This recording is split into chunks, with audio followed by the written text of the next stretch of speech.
각하한테도 많이 속아봤잖아요. 내가 당선만 되면 곧바로 주가 3,000이야. 지금 주가 미국발 훈풍에 탄력 받아서 1,850. 아까 뉴스 보니까 그렇던데. 내가 당선만 되면 주가 3,000, 임기 중 주가 5,000을 공약했잖아요. 사람들이 박수치고 난리가 났어요. 그리고 7% 경제성장, 4만 불 달성, 사람들 막 표 찍어줬습니다. 선거에서 시장통에 가서 미장원 원장님 제가 대통령 돼서 장사 잘 되게 해드릴게요. 대통령이 무슨 수로 미용실 손님을 늘려줘요. 뻔한 거짓말이죠. 그렇지만 위로를 받았잖아요. 힘드시죠? 제가 장사 잘 되게 해드릴게요. 그 감언 이슬에 속아서 그렇게 된 거죠. 여러분 아직 학생들은 잘 모르겠지만 나중에 사회에 나가서 자가운전을 하러 다니다 보면 횡단보도에 신호 걸려서 딱 서 있으면 옆에 조그만 탑차가 와서 창문을 열고 막 말을 걸어요. 여기 사장님 이거 백화점에 30만 원에 납품하는 굴비 세트인데요. 납품하고 뭐가 좀 남아가지고 그러는데 3만 원에 가져가실래요? 이렇게 한다고요. 그럼 좋다고 덥석 샀다가 가보면 쓰레기죠. 예? 사기라는 건 언제 성립하냐 하면 가해자와 피해자, 사기꾼과 피해자가 각각 자기 나름의 사행심, 행운에 대한 과도한 기대에 특히 피해자가 난데없는 행운에 대한 기대 심리에 부풀어 있을 때 그때 사기를 당하는 거거든요. 2007년 대통령 선거도 그런 것이었다. 저는 그렇게 생각합니다. 사기를 당한 그 심정은 이해가 돼요. 네. 그 정도로 하고요. 예, 다음 분. 그 다음에 가능하면 여성으로 해주세요. 성평등.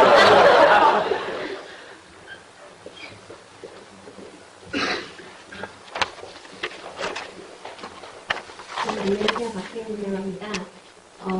제가 세 가지 정도 질문이 한 개만 하시면 안 될까요? 간단히 예. 빨리 하겠습니다. 예. 첫 번째는 예전에 강의하실 때 우리는 우리 수준에 맞는 지도자를 가지고 있다라는 말씀을 하셔서 그게 되게 회의적으로 들리기도 하고 기회가 되면 좀 여쭤보고 싶었는데 이게 개인으로 치면 뭐에 씌일 때도 있고 실수할 때도 있고 근데 그게 내 수준이 되면 되게 억울할 것 같은데요. 현재 우리가 박근혜 후보를 또 대통령 뽑을 가능성도 여전히 많지 않습니까? 그러면 또 이제 그 지지자들도 노스텔지어 등으로 지지하는 경우가 많은데 만약에 그렇게 된다면 그게 우리 현재 대한민국의 수준, 한계 이렇게 보는 것이 맞을까요? 그리고 두 번째는 두 번째까지만 하세요. 네, 두 번째는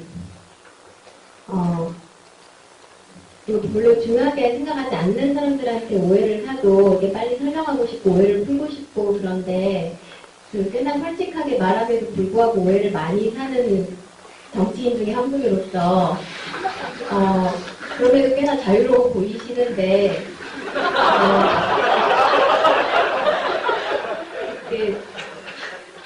감각의 안테나를 섬세하게 유지하면서도 대범할 수 있는 지혜를 좀 공유해 주시면 예. 박근혜 씨가 대통령이 되면 그것도 받아들여야죠. 이때 우리 수준이라 하면 이 강의실에 모인 우리들의 수준이 아니고요. 약 4천만 명 가까운 3천 몇백만 명 되는 대한민국 유권자 전체의 수준을 말하는 거예요. 결국 자유로운 조건에서 선거가 치러진다면 그 선거 결과는 평균적 유권자들의 소망과 욕구, 판단력의 반영이라고 저는 봐요. 그래서 박근혜 씨가 대통령이 된다 하더라도 이민 갈 생각은 없습니다. 저는 계속 대한민국에 살 거고요. 예, 지금 보면 이제 새누리당은 어떤 조건에서도 미니멈 35%의 유권자에게서 지지를 받습니다. 그리고 이제 박근혜 후보는 지금 40% 내외의 다자구도 지지율을 기록하고 있죠. 안정적으로. 왜 지지할까요? 많은 이유가 있겠죠. 근데 제일 중요한 이유는 새누리당을 제외하고 나머지는 전부 다 좌익 빨갱이다. 그렇게 생각하는 사람이 3분의 1이다. 그런 뜻입니다. 이것은 대화가 불가능하다고 봐요, 저는. 아무리 얘기를 해도 안 돼요. 차라 마치기 빌라 이러지. 그래서 그거는 만약 그렇게 된다면 그런 원시적인 어떤 사고방식이나 고정관념에 사로잡힌 사람들의 결집된 힘을 넘어설 만한 다른 결집된 힘이 없다는 뜻입니다. 그리고 국민은 왕이기 때문에 마음대로 해도 돼요. 예, 그거에 대해서 비판할 수도 있고 의견을 낼 수도 있지만 그걸 바꿀 수는 없어요. 그래서 저는 뭐 박근혜 씨가 대통령이 되는 경우도 마음속으로 생각하면서 예, 그렇게 삽니다. 카카 밑에도 살았는데 뭐. 예. 근데 이제 박근혜 후보는 이명박 대통령보다 대통령이 되면 훨씬 더 강력한 공권력 동원을 할 거예요. 훨씬 더 강력한. 예. 안 믿어지시죠? 제가 이명박 씨가 대통령이 되면 신공안 통치를 할 거라고 그때 서울대 강연에서 얘기를 했는데 아무도 안 믿더라고요. 대북관계에도 완전 냉동될 거다 그렇게 얘기를 했는데 비즈니스맨이라 오히려 더 잘할지도 몰라. 사람들이 그러더라고요. 반드시 이 공안 통치가 온다. 제가 그렇게 이야기를 했는데 저만 성격 나쁜 놈 취급을 받았죠. 이번에는 제가 용감하게 말씀드려요. 박근혜 씨가 대통령이 되면 명박 산성을 10배 능가하는 공안 통치로 가게 돼 있습니다. 만약 갈 수밖에 없다면 그 또한 우리들이 겪어야 될 운명이다 그렇게 생각하고 이렇게 말씀을 드리고요. 그 다음에 제가 오해를 많이 받는다고 그러셨는데 그렇지 않아요. 아마 저를 상당히 좋게 평가하시기 때문에 저렇게 좋은 사람이 왜 저렇게 욕을 먹을까 그런 생각 때문에 오해를 받는다고 생각하시는 것 같은데요. 실제로는 사람들이 저를 잘 봤다고 생각해요. 민주당 국회의원들이 저를 미워할 만한 충분한 이유가 있었다고 생각하고요. 뭐 그게 그 사람들이 꼭 잘못되어서 저를 미워한 것이 아니라 그 사람들로 하여금 저를 미워하게 할 만한 그런 일들이 많이 있었다. 저는 그렇게 생각해요. 그렇다고 해서 제가 뭘 잘못했다 생각하는 건 아니에요. 그냥 그렇게 될 수밖에 없었다. 그런 것이고 그런 점을 잘 알기 때문에 제가 민주당을 안 하는 거예요. 예. 그게 잘 되기 어렵다. 그런 점을 너무 잘 알기 때문에 그렇고 국민들 중에서 안티가 많은 것도 그럴 만한 이유가 있죠. 제가 진지하게 국민들을 위해서 정치를 하는 모습 이런 것을 잘 못 보여드렸거든요. 그렇잖아요. 그러니까 지난 정부 때 대통령하고 친하고 가깝고 그래서 국회의원도 하고 집권당 최고위원도 하고 장관도 시켜주고 했는데 그랬으면 정말 진심으로 국민을 섬기는 그런 모습으로 진지하게 정치를 하기를 국민들은 바라죠. 근데 제가 뭐 그렇게 일을 할 때도 있었지만 또 안 그럴 때도 많았거든요. 그러니까 그냥 보통 정치인이 그랬으면 별로 미움을 안 받았을 거예요. 근데 정부 안에서 큰 책임을 맡은 사람이 그 책임에 어울리는 만큼의 진지함과 이런 것들을 못 보여드렸기 때문에 국민들 입장에서 볼 때는 저 사람은 별로 나를 위해 주는 사람이 아니다. 그냥 자기 멋에 자기가 좋은 대로 그렇게 행동하는 사람이다. 그렇게 받아들였을 것 같아요. 실제 그런 면도 좀 있고. 그래서 저는 그거에 대해서 불만이 없습니다. 불만이 없기 때문에 내가 오해받고 있다고 억울해하거나 또는 뭐 그런 거 없어요. 없고 지금 그런 제가 받고 있는 인식 이런 것들이 제가 한 정치 행위의 결과이기 때문에 그냥 있는 그대로 인정하고 받아들이고 그리고 그 조건 위에서 또 제가 할 일이 찾고 그거 다 어떻게 바꾸겠어요. 힘들어서. 그렇게 살아갑니다. 다행히 요새는 책임 있는 직책에 있지를 않아서 휴 다행이다. 그렇게 생각하면서 임합니다. 그리고 그렇게 한 가지 여러분들도 살면서 내 마음은 그게 아닌데 왜 저 친구가 나를 오해할까? 또 내 마음은 그게 아닌데 왜 사람들은 안 알아줄까? 이런 때를 많이 만날 거예요. 근데 이제 그걸 다 바꾸려면 인생이 참 힘들어져요. 일일이 만나서 해명하고 그래도 잘 되는 게 아니거든요. 그때는 그 문제에 매달리기보다는 원래 사람 간의 소통이 한계가 있는 거예요. 그러니까 이 세상 누구도 나를 있는 그대로 이해해 줄 의무를 가진 사람은 없어요. 그러니까 서운한 마음이 들면 정말 인간관계가 꼬인다고요. 원래 그런 거예요. 다 사람들은 자기 살기 바빠요. 남에 대해서 그렇게 깊이 들여다보지 않는다고요. 진짜 사랑하는 남녀 사이, 배우자 간에, 또는 아주 사랑하는 가족 관계에서는 전인적이고 전면적인 소통이 가능할 수도 있지만, 일반적으로 우리가 만나는 교우관계, 친구관계, 거래관계, 또는 사회관계 속에서는 여러분 자신이 타인에 대해서 그렇게 깊이 들여다보나요? 안 그러잖아요. 타인도 나에 대해서 마찬가지거든요. 근데 그런 어려움을 겪을 때는 그 문제 자체를 가지고 풀려고 그러면 잘 안 되더라고요. 그러기보다는 마음을 편히 가지고 원래 그런 거야 라고 생각을 하고, 그럼 내가 다른 사람에 대해서 어떤 판단을 내리기보다는 조금 더 판단 내리기 전에 들어보려는 자세를 가지고 좀 하다 보면, 물론 저도 이론적으로만 알지 잘 안 되던데, 예, 그래도 마음은 좀 편해요. 그렇게 하면. 예, 그리고 해결되지 않는 문제는 저쪽으로 치워놓고 잊어버리고 그냥 지나가요. 시간 지나다 보면 저절로 풀리기도 하고. 인생이 좀 그런 면이 있습니다. 그래서 그런 것들은, 예, 저는 별로 개념치 않고 살아간다. 그렇게 설명을 드리죠. 근데 저 시간상 꼭 자기가 질문하겠다 한 분만 할게요. 제가 정할게요. 지역균형 발전을 위해서 자꾸 왼쪽에 한번 하시고, 다시 성평등의 원칙에 의해서 오른쪽에 여자분 하시고, 예. 두 분 질문을 끝으로 해서 정리를 할까요? 이재원이라고 하는데요. 의원님께서는, 전 의원님께서는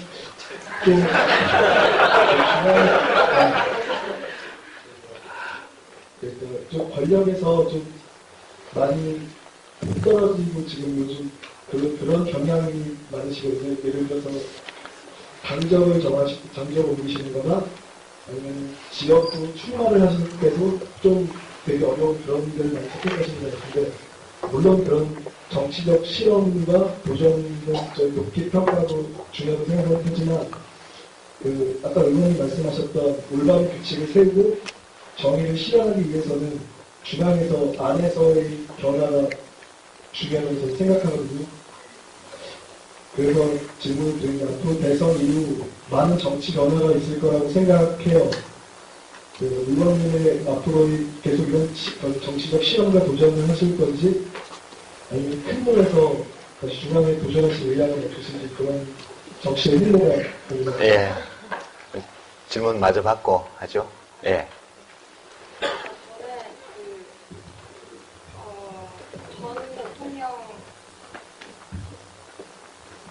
전 대통령이신 노무현 대통령님 그 정부에서 일을 하셨잖아요. 근데 노무현 대통령이 당선이 될 당시에 인터넷을 가장 잘 활용을 했던 선거 캠프로 지목이 되었었고, 이제 그 승리의 원인 중에 주요한 하나로 꼽혔는데, 이제 인터넷이라기보다 그거에 기반한 이제 SNS가 굉장히 많이 활용이 되고 있고, 그러니까 그런 사상가들 아니면 뭐 스타들이 많이 이제 참여를 하면서 거기서 많은 얘기가 오고 가고 하고 있는 걸로 알고요. 정치 하시는 분들도 많이 활용을 하고 있다고 봅니다. 근데 제가 보기에는 SNS가 오히려 이렇게 공론장의 역할을 하기보다는 주장이 집단적으로 극단화되는 현상을 보이고 있다고 생각을 하거든요. 그거에 대해서 지금 SNS가 보이고 있는 현상에 대해서 어떻게 바라보시는지, 앞으로 어떻게 소통의 방향을 정해야 할지 여쭤보고 싶습니다. 예, 고맙습니다. 역선으로 답을 드릴게요. 마지막에 이제 인터넷, 예, 노무현 대통령 때 인터넷에 강한 캠프였죠. 그건 맞는데, 근데 저도 그 당시에 이제 같이 노하우 사이트나 이런 데서 활동을 하고 이렇게 했는데, 그게 뭘까를 생각해 봐요. 인터넷 공간이 독립된 공간일까? 아닐까? 오프라인 공간과 온라인 공간은 서로를 좀 규정하는 관계일까?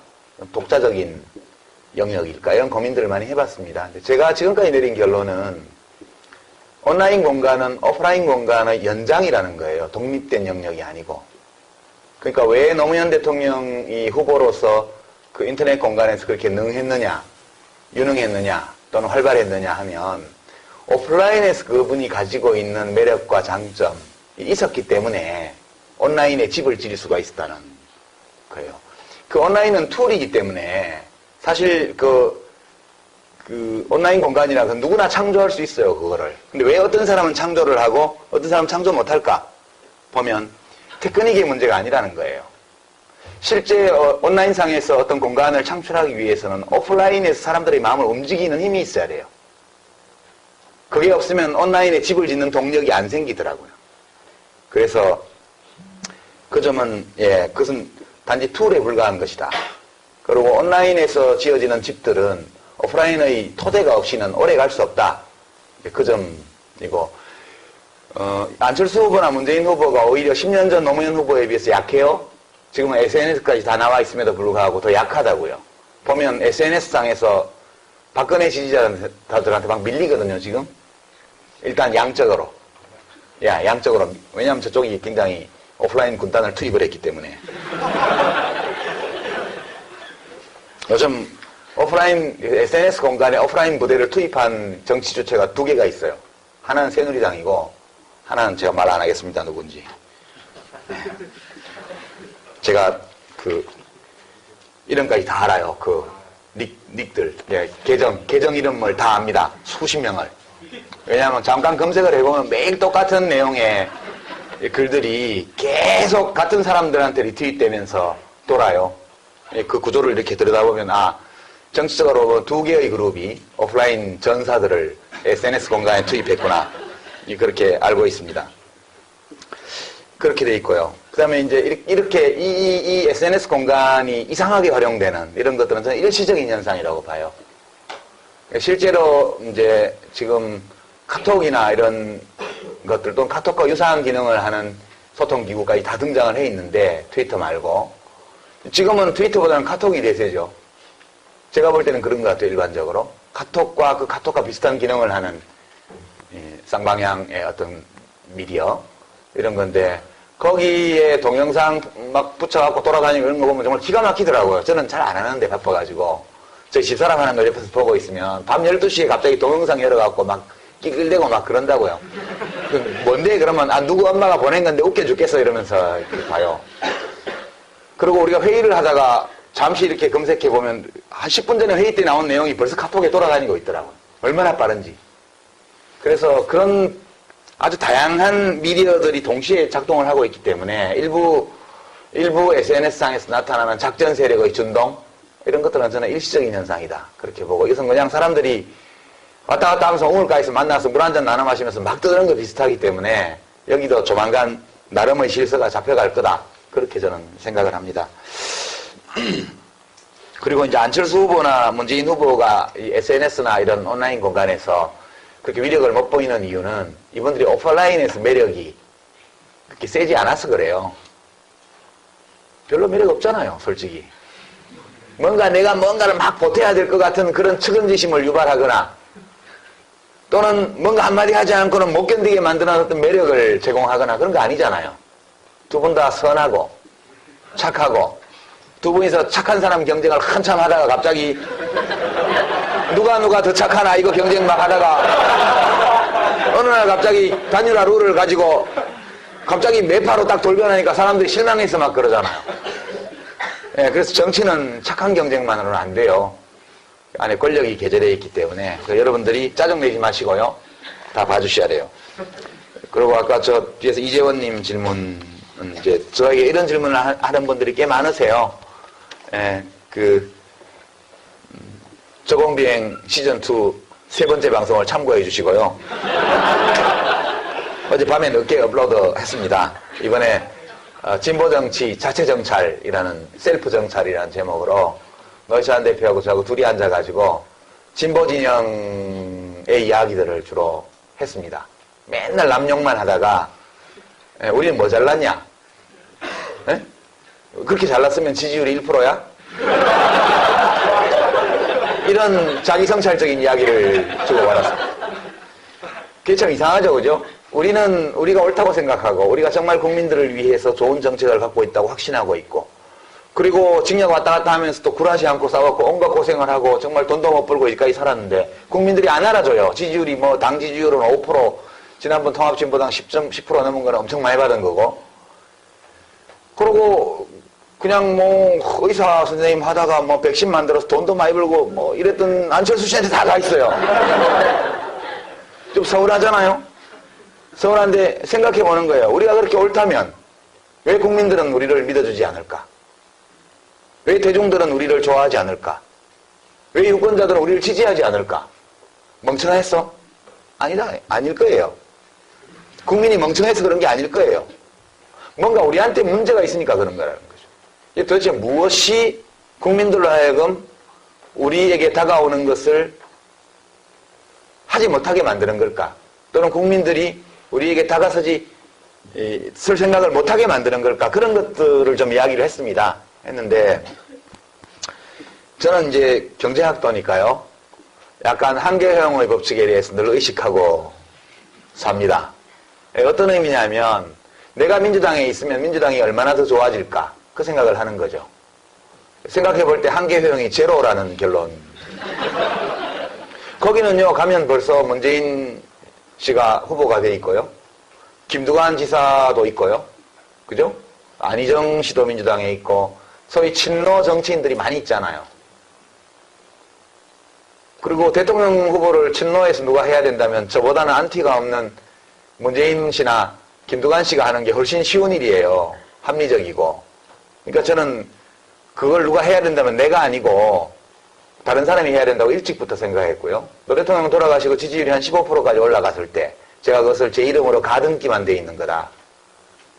그 유산 집행을 나는 못한다고 그랬습니다. 예. 그래서 누군가 다른 분이 가등기된 노 대통령 유산을 가져가주기를 기다렸고 그 문재인 후보가 가져가신 거예요. 저는 굉장히 기쁜 마음으로 내드렸고 그분이 그 일을 하실 분이고 저는 제 삶을 또 사는 거죠. 그렇게 생각합니다. 제가 민주당에 있다고 해서 민주당이 뭐가 더 좋아지겠어요? 맨날 시끄럽고 싸움만 나죠. 참여 속의 개혁, 예, 그 좋죠. 그게 필요한데 저는 벌써 그 당에 5년 동안 참여해서 참여 속의 개혁을 시도했었어요. 5년 동안 해봤는데 안 됐는데 아예 그만두거나 이제 딴 거 해야지 안 되는 거를 계속 거기 가서 한다? 그것도 아닌 것 같다는 판단이 들었습니다. 그리고 제가 그 당에 있으나 없으나 별 차이가 없는데 그저 저를 아주 좋아하는 분들이나 안타까워하시지 딴 분들한테는 관계없어요. 국민적으로 보면 그렇게 생각하고요. 실험을 어디까지 할 수 있을까? 그건 잘 모르겠습니다. 지금. 왜냐하면 지금 이제 진보정당들의 상황은 아까도 말씀드렸지만 크게 사고를 쳐가지고 국민들이 쫓아낸 거예요. 마당 밖으로, 집 밖으로. 너네 나가 있어. 당분간 들어오지 마. 이제 그렇게 했는데 둘 다 이제 들어오겠다고 지금 후보를 내가지고 있잖아요. 근데 이제 심 후보 쪽은 마당에 가서 벌써라 그랬는데 뭐 괜히 이렇게 눈치 보면서 낙엽도 줍고 뭐 마당 구석에 돌도 치우고 이러면서 빨리 들어오라고 안 들어오나 이렇게 자꾸 이렇게 보는 상황이고요. 또 밖에까지 대문 밖으로 담장 밖으로 쫓겨난 분들은 씩씩하게 거기서 또 하고 계세요. 근데 우리는 어떻게 보면은 진보정의당은 그렇게 좀 이렇게 눈치 보면서 약간 어색한 몸짓으로 마당 청소도 좀 하고 이렇게 하다가 안 불러주나 이렇게 하다 보면 다시 들어오라고 할 수도 있는 거 아니야? 그런 희망을 좀 가지고 있죠. 그래서 국민들이 들어오라고 할 때까지는 뭐 마당 치우라고 안 그랬는데 괜히 우리끼리 생각해서 우리가 마당을 치우면 국민들이 좋아하시지 않을까 이래갖고 지금 대통령 후보내서 하고 있는 거예요. 그래서 이제 집 가꾸는데 그래도 돌이라도 하나 드러냈다. 이래가지고 다음에 소풍 갈 때는 같이 가자. 뭐 이래서 같이 따라가는 거를 지금 꿈꾸고 있는 거죠. 그러기 위해서는 저는 실험은 계속돼야죠. 왜냐하면 지금 뭐 잘 되고 있다면 그냥 하면 되겠지만 잘 되고 있지를 않아요. 민주당도 잘 되고 있는 게 아니거든요. 이렇게 각하께서 국정을 엉망으로 만들고 국민의 원망의 표적이 되어 있음에도 불구하고 정권교체를 바라는 국민이 과반수가 됨에도 불구하고 그 열망을 그 당이 반밖에 못 담잖아요. 잘 된 게 아니라고요. 그 당은 실험을 계속 해야 돼요. 변화의 시도를 해야 됩니다. 국민들을 위해서라도 자기들을 위해서도. 진보당들도요. 맨날 새누리당 비판하고 민주당 욕하고 남 깔 때 잘 까잖아요. 그죠? 그거 누가 자기 까면 막 성질을 버럭버럭 내. 그런 거 느끼죠, 여러분? 저 진보 정치인들은 자기는 매 입만 열었다면 남 비판하면서 남이 자기 조금만 비판하면 막 성질을 내요. 못 참아. 고쳐야죠. 남을 비판했으면 자기도 비판을 받을 때 좋은 마음으로 비판을 받아야 된다고 생각해요. 그리고 새누리당이나 민주당은 우리가 그렇게 비판하지만 그 당들은 되게 잘났어요. 막 지지율이 막 40%, 35% 막 근다고요. 우리는 4%, 3.5%도 안 되는데. 그러면 거기가 우리보다 더 잘났다는 걸 인정을 해야 돼요. 그래서 이 진보 진영도 무엇을 바꿀 것인지 우리 자신을 어떻게 변화시킬 것인지. 사랑받기 위해서는 상대방한테 잘 보여야 되잖아요. 아니, 여자친구한테 잘 보이려면 옷도 좀 시크하게 이렇게 입고, 그죠?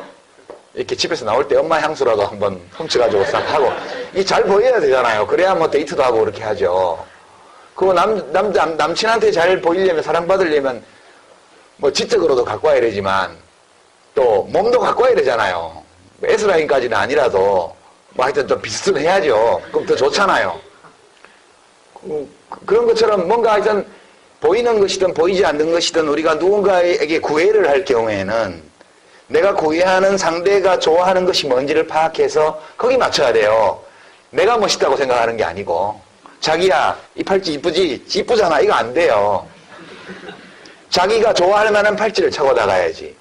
그래서 저는 진보당의 문제는 내가 구애하는, 사랑을 구하는, 사랑받기 원하는, 나를 사랑해 주기를 원하는 대중들이 좋아하는 것을 찾아서 그걸 하기보다는 내 생각에 대중들이 좋아할 거야 라고 생각하는, 짐작하는 그거를 달고 나가는 거예요.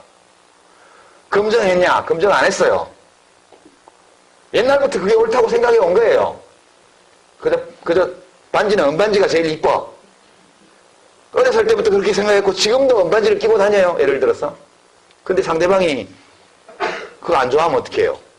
좋아하는지 안 좋아하는지 알아봐야 될 거 아니에요. 그래서 저는 이 진보정치 쪽의 문제는 조사 연구를 별로 안 한다는 게 제일 큰 문제라고 봐요. 국민의 사랑을 구하면서 국민들이 뭘 사랑하는지를 안 알아보고 내 생각에 국민이 사랑할 것 같은 걸 들고 나가는 거죠.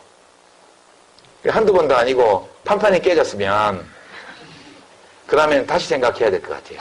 이런 실험은 대선 후에 진보 진영도 계속 해야 된다고 봐요. 단순한 재미로 하는 실험이 아니고 정말 진지하게 나를 바꾸는 실험. 예, 그렇게 해서 내가 많이 사랑받을 수 있을 만한 그런 존재가 되었을 때 비로소 우리 진보 정당들이 지금까지 주장해왔던 좋은 공약들, 정책들을 실현할 수 있는 힘을 갖게 되는 거기 때문에, 예, 그래서 예, 사랑받을 만한 정당으로 자기를 바꾸는 것. 그렇게 하기 위해서 국민들의 소망과 요구를 있는 그대로 파악하는 것. 그리고 그 소망과 요구들 중에서 우리가 잘 충족할 수 있는 것을 찾아서 믿음을 얻어내는 것. 이런 것들이 앞으로 진보당이 해야 될 실험의 중요한 요소라고 저는 생각합니다. 근데 이렇게 말하면 잘 안 받아들이시더라고요. 저는 어디 가나 반조직, 안티조직 바이러스 보유자라는 얘기를 들어요. 좀 하던 대로 하지. 옛날 열린우리당, 민주당 있을 때에도 이렇게 하면 안 된다고 맨날 싸우고 진보당 와서 또 이렇게 하면 안 된다고 싸우고, 예, 세상의 평화를 위해서 내가 사라져야 되나 그런 생각이 좀 많이 듭니다. 그 정도로 답변이 됐겠죠, 그죠? 예, 민주당은 저 없이도 잘 살아갈 겁니다. 그러면 시간상 질의응답 시간 여기까지 하겠습니다. 네. 다음으로 저희 복과대 학생에서 준비한 선물 증정식이 있겠습니다.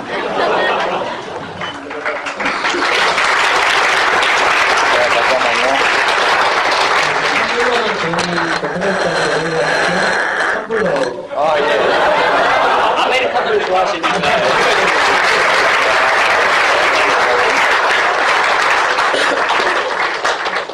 이 안에 5만원짜리가 들었어요. 네, 이상으로 명사초청 강연회를 마치도록 하겠습니다. 네, 늦은 시간까지 자리해주신 여러분 모두 감사합니다.